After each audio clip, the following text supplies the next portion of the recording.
what is their image of an engineer? The choo-choo train engineer. So, but we have to show our high school students that engineering is beyond just the train. So, Gary, you had to say something. Just a quick thing to follow up on what Dean Matias said about metrics and such things. If we really want to create this entrepreneurial environment, and as Sidhu mentioned, collider space, it's hard to predict in advance. So metrics, so I want to use the word trust. There has to be an element of trust built into this experiment, especially in the early stages, that these unpredictable collisions are just that, unpredictable, but a few are going to can be very spectacular in terms of the imagination and creativity that comes together. So, and I think for you students, you have to accept an element of trust in a friendly environment, and trust taking your ideas pretty far. Seek them. Don't be afraid to pester faculty and staff about needs when it comes to physical space, when it comes to advice, intellectual property, or whatever the topic is. And I think it's important all around to embrace that. And let the system show what it can do. You have a good question for Sir, can I ask something? In relation to that, who would be the best or the right person we can somehow discuss our ideas? I don't know how to crisply answer that, but I've got to believe within a short distance of where you guys work, there are mentor possibilities. I think this is one of the many ways PhilDev can help. I've got to believe with the PhilDev network and idea and with SAID, the people they know, and the people that those know they know, there's a vast network. So I would challenge, I would find someone with PhilDev designation badge and say, I'm from Carlos, and we need a mentor. And I don't think within seconds you'll have some recommendations. So just Go ahead. I'm going to give you some So you want to know how to get a mentor or how to connect with people like yourself. And this kind of goes for everybody, but you kind of set up a question. And the truth is that as students, you have so much more power to go and get to these people than you realize.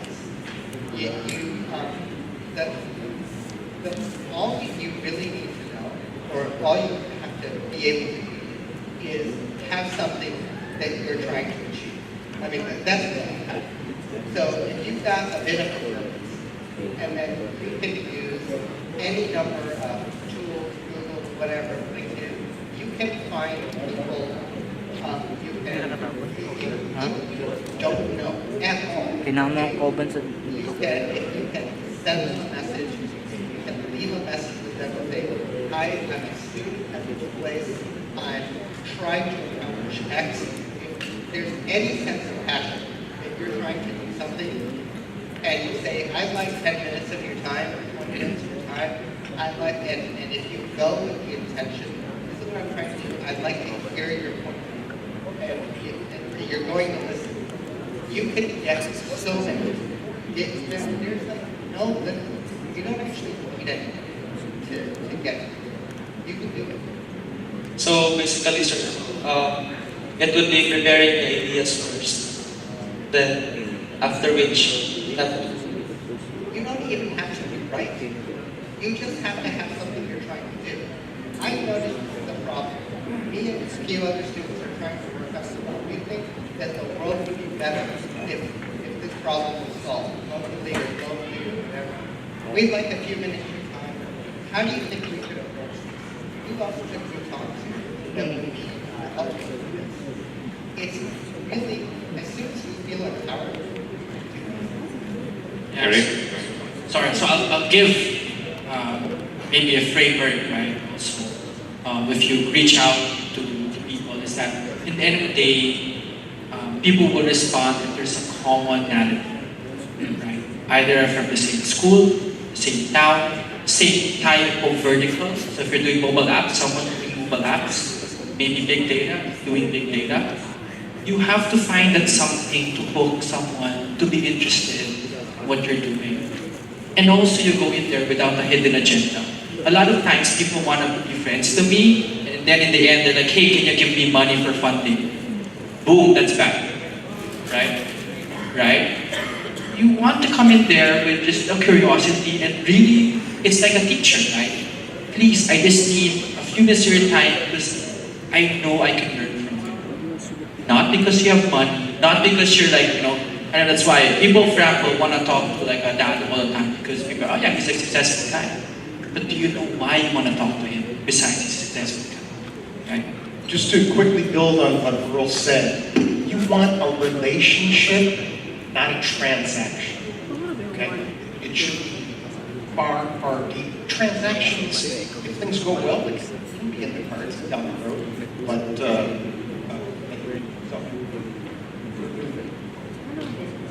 So another question I'm thinking is, in a physical space, what do you actually need to offer for a startup company for students to hang out or to actually put a 3D printer there or have a laboratory?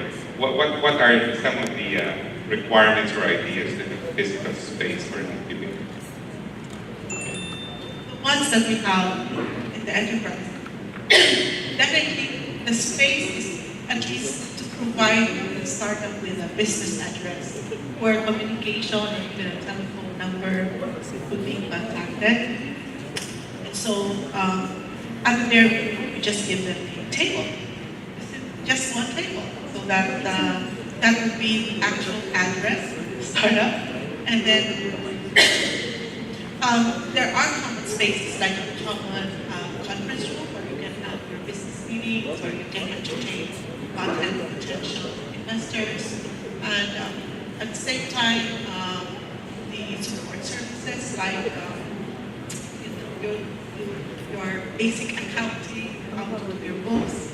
You can get help in terms of getting the greater space to help you with your filing of your legal documents, securities and exchange commission, and so on. So the most important one is that there is an address. I'll give you maybe another side, just more of the, again, because my premise is that you have to make it inviting for people to be there. So, so our office, for example, in Ideaspace, is extremely colorful, right? So in the end, it looks like a play area, and then every wall has a whiteboard, every wall, right? Because you never know when the inspiration will come, right? And then obviously you need internet, right? So actually, to create your own first, and I've been to like Naga, I've been to like other places, literally it's a big space with all whiteboards and internet. And that's the first step, and it's like basically like they just painted the colors and they made it playful. And just imagine, like, what's there at the end of Naga, and there's like 30 students in this really small space. I was shocked. And even our space in Makati, in Ideaspace, we've got a lot of people going there and doesn't want to leave, right? People pick the OJT with me just because of our office, not because of what we do. So that's when you know, I think that's when you know that we have a space where people just want to kind of collide. All right. The question is, what do you need in the space? And I have two answers. One is, first of all, it depends on what you're trying to do. So, if it's office space, those are the types. If it's a maker kind of space, then you need very build those prototypes, right? You have to think a little bit about kind of the bio area and then talk about lab about that. Right, so that first step, it's kind of like think about like what the data is.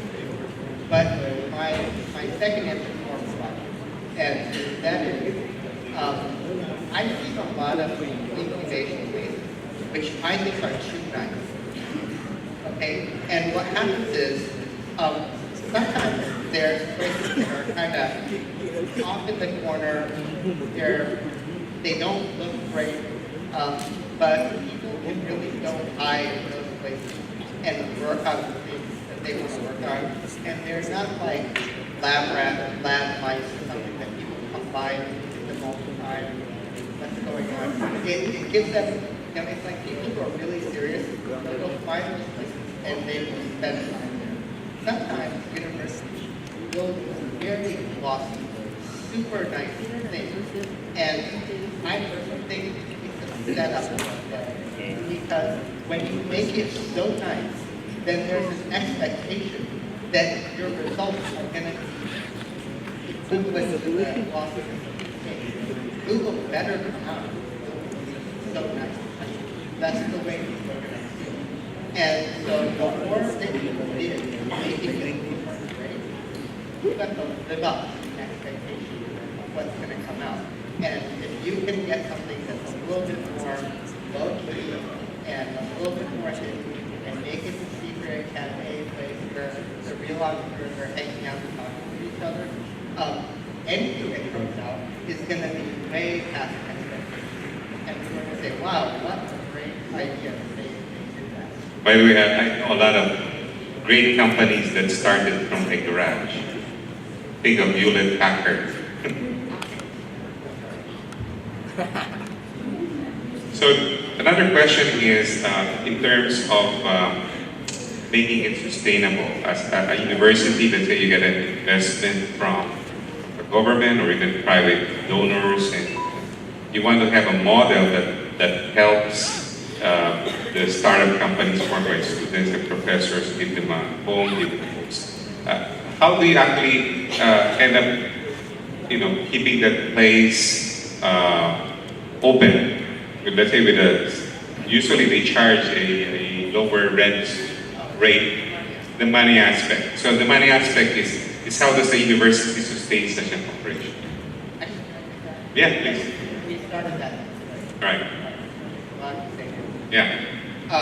So on money and in a university, there's really only two directions you can go. And one is you're doing it to start companies, and the other is you're doing it because it's an educational purpose. If you do it because you want return on investment in the companies that you're starting, it's a losing proposition. It's not what universities are good at. The overhead rates are very high. There's so much cost built into being part of the university that it's not my advice that you try to turn a university into a business. They're not naturally made for that.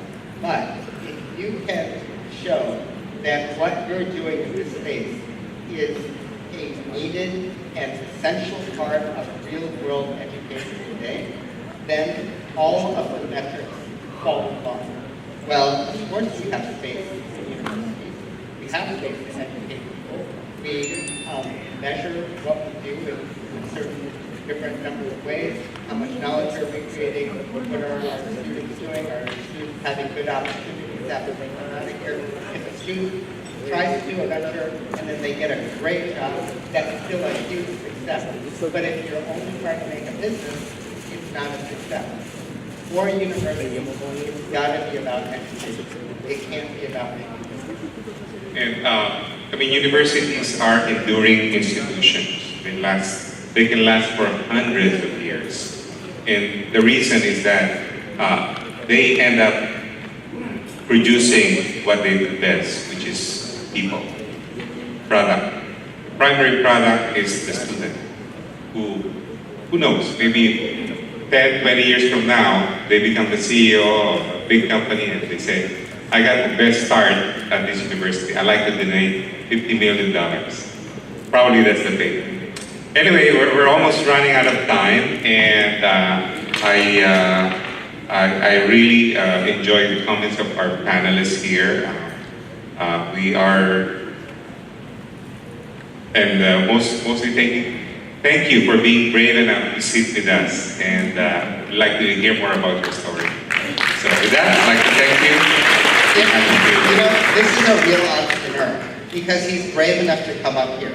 Okay, right there, that's the test. That you're saying, oh sure, I'll come up. Congratulations, I believe that. Thank you.